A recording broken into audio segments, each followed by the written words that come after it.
नमस्कार, आप देख रहे हैं एबी स्टार न्यूज। मैं हूं आपके साथ सपना वर्मा। हर दिन इतिहास के पन्नों पर कुछ ना कुछ ऐसी घटना घटती है जो कि एक ऐसी छाप छोड़ देती है जिसे कभी नहीं भुलाया जा सकता, और उसी पर आधारित है हमारा ये पूरा कार्यक्रम जिसका नाम है एक किस्सा दिन का हिस्सा।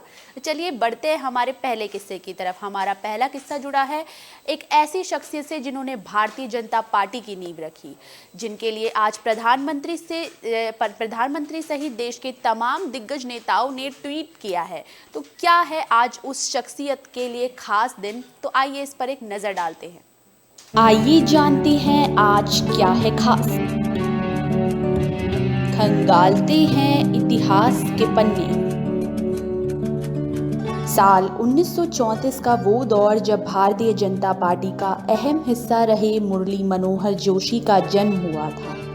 आज उनका जन्मदिन है। इसको लेकर देश के प्रधानमंत्री समेत देश के तमाम दिग्गज नेताओं ने अपनी ट्वीट के जरिए उन्हें ढेर सारी शुभकामनाएं दी। बात की जाए अगर मुरली मनोहर के इतिहास की, तो भारतीय जनता पार्टी से उनका नाता बेहद ही पुराना है। वो भारतीय जनता पार्टी के वरिष्ठ नेताओं में से एक हैं। उनका जन्म दिल्ली में हुआ था। उनके पिताजी का नाम मनमोहन जोशी और माता का नाम चंद्रावती जोशी था। उनकी शुरुआती दौर की शिक्षा अल्मोड़ा से हुई। इसके बाद इलाहाबाद यूनिवर्सिटी से उन्होंने अपनी ग्रेजुएशन की पढ़ाई पूरी की। उनका झुकाव राजनीति की ओर ज्यादा था। साल 1980 का वो दौर जब जोशी ने भारतीय जनता पार्टी की स्थापना में अपना एक बड़ा सहयोग दिया और इसके अध्यक्ष बन बैठे। जोशी जी 3 बार इलाहाबाद के विधायक भी रहे और इसके बाद साल 2004 के लोकसभा चुनाव में उन्हें हार का सामना करना पड़ा। 15वीं लोकसभा में उन्होंने वाराणसी बीजेपी उम्मीदवार के रूप में एक बड़ी जीत दर्ज कराई। जोशी जी का इतिहास काफी लंबा है। पद्म भूषण से सम्मानित जोशी जी स्वयंसेवक संस्थान से भी काफी समय तक जुड़े रहे। गौरक्षा आंदोलन में भी उन्होंने सक्रिय रूप से अपनी भूमिका निभाई। इस महान शख्सियत का इतिहास कम शब्दों में बयां करना बेहद ही मुश्किल है। साल 1832 का वो दौर जब डॉक्टर मुरली मनोहर जोशी का जन्म हुआ था। उनके लिए वो जो एक ऐसे संस्थापक थे जिन्होंने बीजेपी की स्थापना की और बाद में इसी के अध्यक्ष भी रहे। वो एक ऐसी शख्सियत है जिनके बारे में जितनी भी तारीफ करी जाए, जितनी प्रशंसा की जाए, उतनी कम लगती है। बढ़ते हैं हमारे अगले किस्से की तरफ। हमारा अगला किस्सा जुड़ा है ताजमहल से। ताजमहल से आज का क्या संबंध है, नज़र डालते हैं इस पर।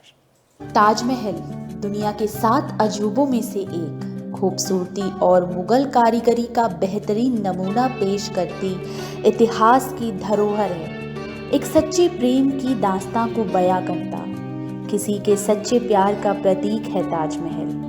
कहते हैं युगलों की पहली पसंद है ताजमहल। आज भी इसकी खूबसूरती और इतिहास को जानने के लिए लोग आगरा आते हैं। आगरा 2 चीज़ों के लिए बहुत फेमस है, पहला ताजमहल और दूसरा पेठा। लेकिन अगर बात की जाए ताजमहल की, तो इतिहास में ऐसी बेहतरीन कारीगरी के नमूने बेहद ही सीमित है। एक अजीब सी शांति का एहसास कराता है ताजमहल। अक्सर आपने सुना होगा उन अल्हड़ प्रेमियों के मुंह से कि ताजमहल बनवाने के बाद अपनी प्रेमिकाओं के लिए ये दिलचस्प लगती है, लेकिन सच तो ये है कि दूसरा ताजमहल कभी बन ही नहीं पाएगा, क्योंकि ताजमहल का इतिहास जितना दिलचस्प है उससे ज़्यादा खौफनाक। ताजमहल का निर्माण मुगल बादशाह शाहजहां ने अपनी बेगम मुमताज़ की याद में कराया था, इसीलिए इसे मुमताज़ महल के नाम से भी जानते हैं। साल 1931 का वो दौर जब मुमताज़ का निधन हो गया।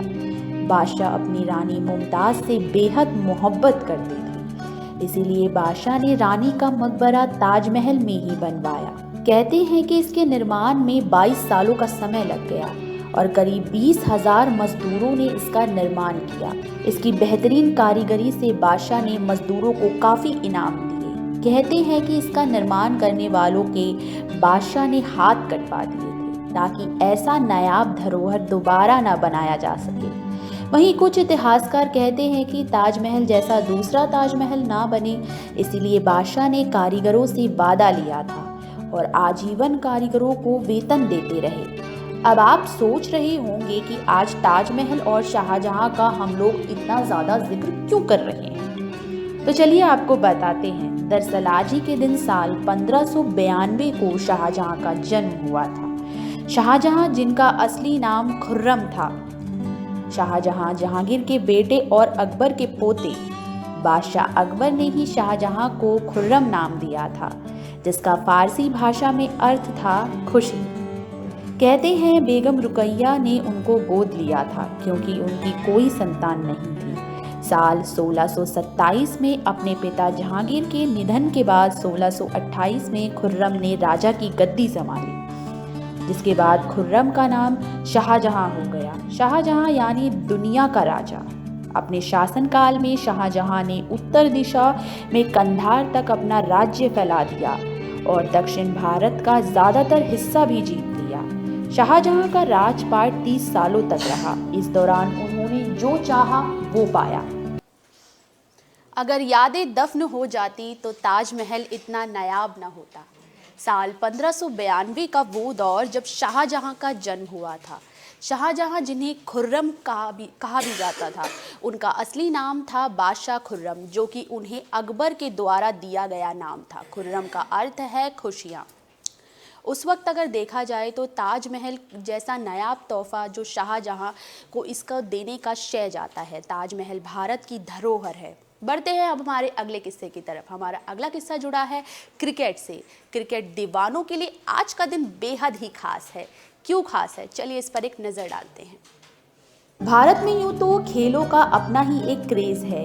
यूं तो भारत में हर एक खेल की अपनी ही एक विशेषता है, लेकिन जब बात आती है क्रिकेट की तो एक अजीब सी दीवानगी देखने को मिलती है। आज का दिन क्रिकेट के इतिहास के लिए बेहद ही खास है। साल 1971 का वो दौर जब आज ही के दिन पहला वनडे मैच खेला गया।